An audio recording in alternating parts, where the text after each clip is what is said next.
have to go to Boston to see great theater. This theater is energizing the city in so many ways. It was like Broadway came to Worcester. Everything is beautiful inside, the chandelier, everything. I'm in Worcester, yes. I've never been in Worcester. I felt like I came right off the streets of New York City. We had so much fun. Hanover Theater, Broadway music and more. Follow your passion for luxury with City Living Magazine, the premier luxury lifestyle magazine for Central Massachusetts. Read up on the latest and greatest in fashion, jewelry, food, wine, and more. Visit www.citylivingmag.com to browse through the latest issue and sign up for your subscription. Let DataBuddy.com take your advertising efforts online with email marketing. The experts at DataBuddy handle every aspect of your email advertising, from design to deployment. DataBuddy.com, the preferred choice for email marketing.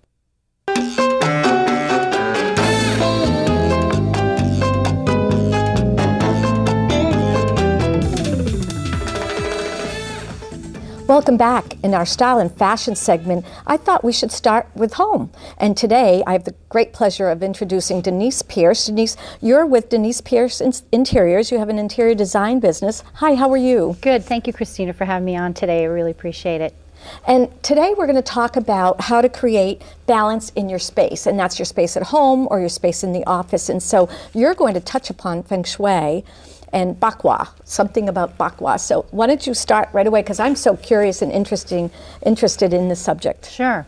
I've been in business for over 9 years, and I do have a degree in interior design, so I can do work from the blueprint stage all the way to the final stages of putting the last plant or light fixture in place. And Feng Shui is a practice of the Far East. Chinese culture has been doing this for over 2,000 years. They still practice it to this day and construct hotels, office spaces around it, and it's become more recognized here in the United States and other countries around the world. And it's a much more simplistic approach, and it also uses the balance of natural elements and tries to create that tranquility and that balance that we're all looking for. And the 5 elements are fire, water, air, wind, and fire, water, wind, earth. I have them here. Fire, earth, water. Exactly. Wood, and metal. And metal, exactly. And you need a good balance of that in your home.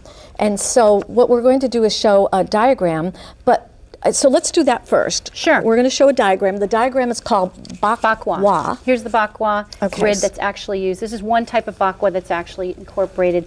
And it's a simplistic way of kind of using a floor plan, and you can utilize this by overlaying it over the diagram. You can use it for one room, and that's probably the simpler way to start with. Sure. A beginner, for instance. Okay, so can you get this? This is great, because we're going to talk a little bit about this. So basically, as an interior designer, you come into somebody's home or office, and you start with this type of diagram. Correct. And you go into, let's go into somebody's living room. Sure. Okay, so what would you do here? For instance, I have a client right now I've been working with, and you enter her living room on an angle on this point. And this is always your entrance point. You end up putting your floor plan down here in the lower half, and it's centered on the wall. But typically, you'll end up in the wisdom, knowledge, the self-identity, or the helpful people travel area. And in her case, it is coming in on kind of a bordering the self-identity and the helpful people. And she has a fireplace over here in her family and community, which she's got some fire. That's a fire element, so that's kind of brings warmth, brings that to the family. The wealth area, she didn't have anything over there, and so her wealth was kind of stagnant. Her growth in her job, she has a business, was kind of stagnant. So we incorporated a plant actually over there, and also things that incorporate wealth are, for instance, jewels, jade, things you associate, crystals. We actually great. So all my lamps that I have little crystals off of, and all my crystals, I've got a lot of wealth there. Oh, good. So potentially I could be a millionaire setting it up correctly. Right. That's right. That's great. So basically, health is right in the middle of every room. Yes. Okay. And what signifies health? Health is your health, your well-being, your mental state, your spiritual state. But in reference to design and furniture, what would something health-oriented be? Health is kind of going to be the central point. Everything kind of will follow around the room, and it goes back to health. So there should be a calming effect going on, not chaos. So, for instance, if you walked in a room and you saw a lot of newspapers all over the floor in the middle, and it was sitting on an ottoman that was also wood and fabric, then you've got almost too too much earth going on, too much, it's too grounded, it needs to be decluttered. That's fantastic. So you actually come in with this particular diagram and you make sure that all these elements are touched upon.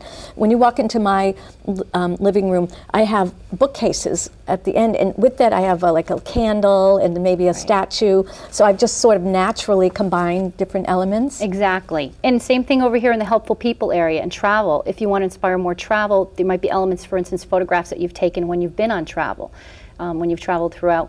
Pictures of some of your things you want, places you would like to go, or even collections that you have that you've gone where you've traveled. Oh, that's great. So you actually do you can recommend put that here, sure. in that section. So if you actually put it up here, you're putting travel or that design in the wealth area.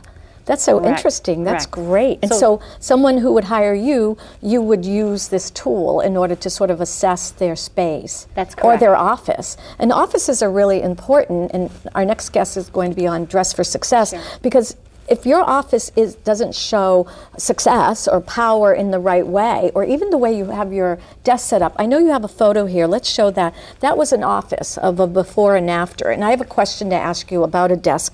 So if you can catch this is the before? That's the before, exactly. Right. That's actually an office space on West Mountain Street. It's actually an office that I designed for a client who took over a building. This was the worst space in the entire building, the basement level.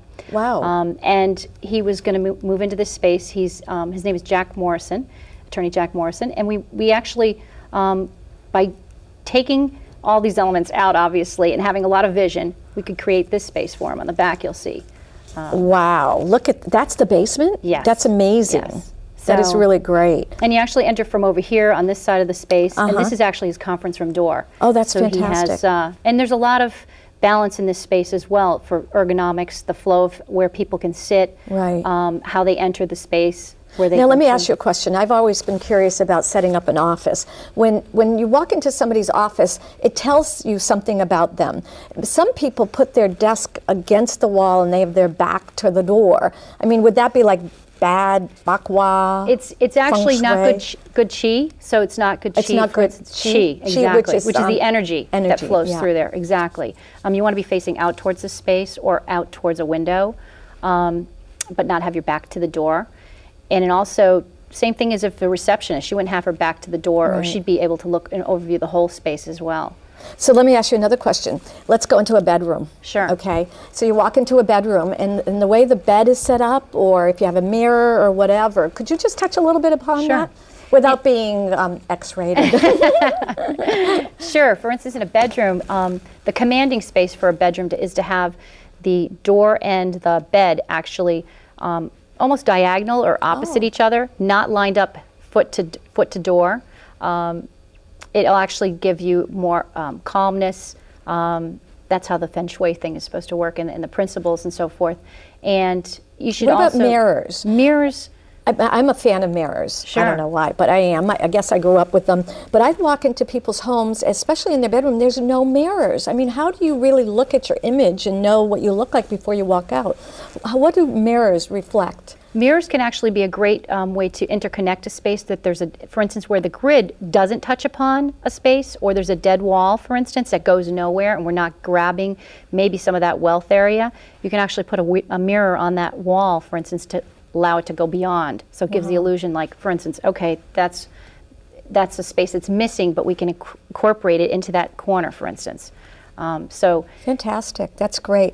And so where is your practice? I know your website and your contact information shows up. Your practice is where? I'm located in Leominster. I work out of my home, but I work all around central Massachusetts and up and down Route 2 and into Boston as well. So my clients vary, and they're very diverse. So That's great. Good. Denise, I'm so happy we had you here, and that Thank was you. so interesting. We'll have to have you back again and maybe add some things on my website, City Vibes Metro. thank you again, Christina. Thank you also. And you just heard about Feng Shui, so you know what? We're going to take a quick break and be right back.